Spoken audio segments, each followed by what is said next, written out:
able to land CeeDee Lamb in the draft, which many thought was a steal at number 17. The Eagles selected receiver Jalen Reagor with their first-round pick and then followed it up with Jalen Hurts in the second round. So, Shannon, after the draft, who do you like better entering next season? Well, I think the Cowboys had the best draft. There's no question about that. I don't really like a whole lot about the draft at the Eagles, but I still believe the Eagles are going to win the NFC East because the Cowboys will do Cowboy things. Nothing has changed. I need to see proof. I need to see proof that when they get on the field and they play a couple of games, and I'm not telling you, just like I said last year, they're going to get out to that roaring start because they're playing some cream puffs, and I hate to call some of the teams cream puffs, but that's what they were. But I told Skip Bayless, I said, when they get to the meat of that schedule, when the rubber needs to meet the road, old Shay Sharpe going to be sitting back like he on the beach. Just like this, like I'm in old good old Cancun or Jamaica, the grill. That's why I like to go vacation at, Jenny. And look what happened. So this is all I'm saying, Skip Bayless. I like some of the offseason moves that they've done. I like Darius Slay. I like that trade. I like Nicole Roby-Coben, slot corner. They got Jonathan Hargrave. Remember, Skip, they traded for Marquise Goodwin. So if D-Jack can come back, now they have speed to be able to lift the top off the coverage. Because D-Jack can run. Marquise Goodwin was an Olympian. He can run. Jalen Reagor ran 4.42, if I'm not mistaken, at the combine. He can run. So I like what they've done. I really do. From that aspect, the offseason move, the draft, I don't really see a whole other than Reagor. I don't think this year Jalen Hurts is going to help him much. But you have to love what the Cowboys did. They got CeeDee Lamb in the 17th spot when no one thought he would be there. They got a DB in the second, got a corner, Trayvon Diggs. They got Gallimore from OU. So, Skip, they loaded up. They got a lot of need. Now, I don't know if they got anybody per se to necessarily replace the production from Robert Quinn left. Byron Jones, I think they can find somebody to break up passes. It wasn't like he was a takeaway machine, Skip. So if you can get 2 interceptions, you superseded what Byron Jones did last year. So with that being said, Skip, I believe that the Cowboys might even have the better team. But when it's all said and done, you guys will not be NFC East champs. You will be disappointed again. So would Jamie Foxx be crying, be imitating me on IG, talking about how I rolled up on him. I did, and going to do it again because guess what? The Cowboys going to mess it off again, and I'll be happy. You'll be sad saying, I don't know what happened. So your only out is the Cowboys are going to do Cowboy things. So, gee, Dak has won the division twice, right? And how many times have we won the division, Skip? How many, Skip? You won it twice. They both? 2 and 2. Okay, then, so 2 and 2. Okay, this is this for the championship right here. This for the title. Question. Is old 8-8 Jason Garrett still around? Is he still Coach clapping? Is he still over there clapping on the sideline, butt patting as they go by him after they turn the ball over? It's okay. It's okay. Is that guy still there? I don't think so. No, he's not there. I think we got Mike McCarthy, who was very successful as a Green Bay coach, who's a made man with a Super Bowl victory, who coached Brett Favre and, dare I say, even Joe Montana and Aaron Rodgers. I'll take that as an upgrade over old 8-8 Jason. Yeah, what y'all do have, y'all got what they call Massage Mike. You remember on Saturday, every Saturday, Skip, instead of being out there going through walkthroughs with the team like he's supposed to be, he getting a massage up in his office. So they dubbed him up in Green Bay, Massage Mike. Massage Mike McCarthy. Yeah, how about that? That's what you got. At least Jason Garrett was attentive. At least Jason Garrett was going through walkthroughs and not sending his lieutenants to do his job. How about that, Skip?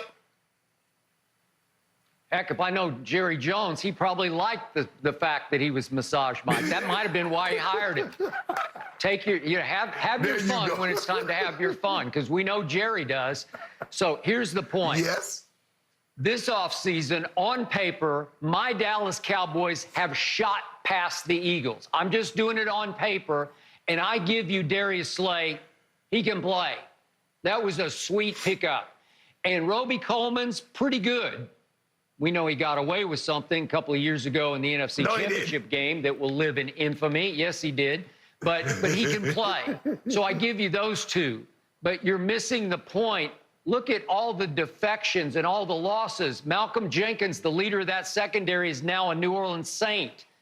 Aguilar made a lot of big catches. I know he dropped a lot of balls, but he ain't there anymore. Jason Peters, for years, the best left tackle in pro football, is gone. Big V, his backup, is gone. Vinny Curry out. Timmy Jernigan, gone. Nigel Bradham, gone. Grugier Hill, gone. Man, that's a lot of losses from the defensive side also. And then I think we agree it's not like they dramatically upgraded in the draft, while Dallas goes out and gets Clinton Dix, Gerald McCoy, Dontari Poe, and Greg Zuerlein to shore up their place kicking, which cost them at least 2 games last year that would have made them a 10-6 football team and probably a playoff team. So if I show you just the free agent acquisitions, I'll take Dallas, and then we hit draft night on Thursday, Friday, and then obviously Saturday, and the Cowboys rocketed past the Eagles because Jerry Jones had his best draft ever. I thought Dallas had the best draft in pro football because their top 6 picks were all taken a round later than they should have been. So it went all-time steal in the first round, CD. That's the steal of the whole first round. And then it went steal, steal, steal, steal, steal. They stole all 6 of their top picks, and they're all upgrades. And the 2 cornerbacks that they drafted, Trevon Diggs and Reggie Robinson, are both big physical corners who can also play safety if you need them to transition to safety. But what do they have in common, Shannon? Ball hawks. Get hands-on footballs. Receivers playing cornerback. Byron Jones was not that. What? All of a sudden, you've brought some spark, some new charisma, and some new energy to your secondary. And Neville Gallimore, I watched every snap he played at Oklahoma. All he does is just disrupt. He just leaps off your screen making plays. And you continue not to talk about Bradley Anae, taken later in the 5th round. All he was the Pac-12 defensive end of the year, all Pac-12 2 straight years, had 24 sacks over his last 2 years. I have no idea how he was available. Mel Kiper had him available, thought he should have gone 90 picks earlier.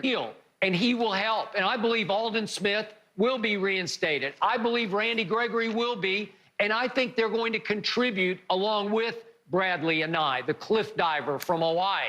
He plays with edge, high motor. All of a sudden, you've brought high motor playmakers everywhere on defense. And you're adding CeeDee Lamb to Amari Cooper. Wait a second. And Gallup. And wait a second. Number 21 still in the backfield the last time I checked. And the offensive line still top 5.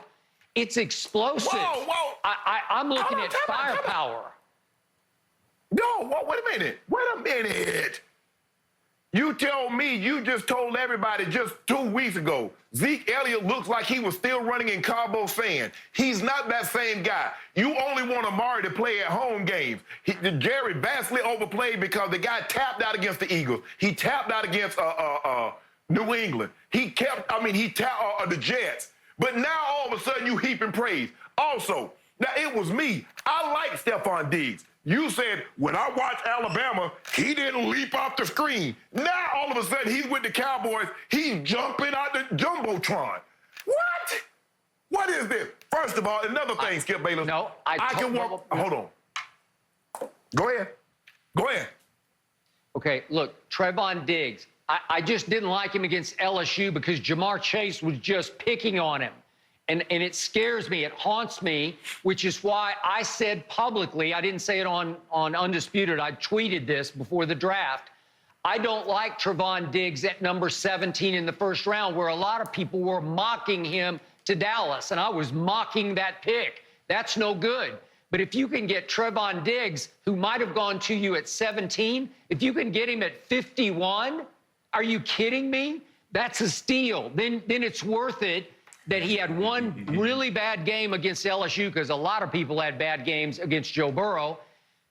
I'm okay with that. He is still he's an athletic. I like his bloodlines to his big brother.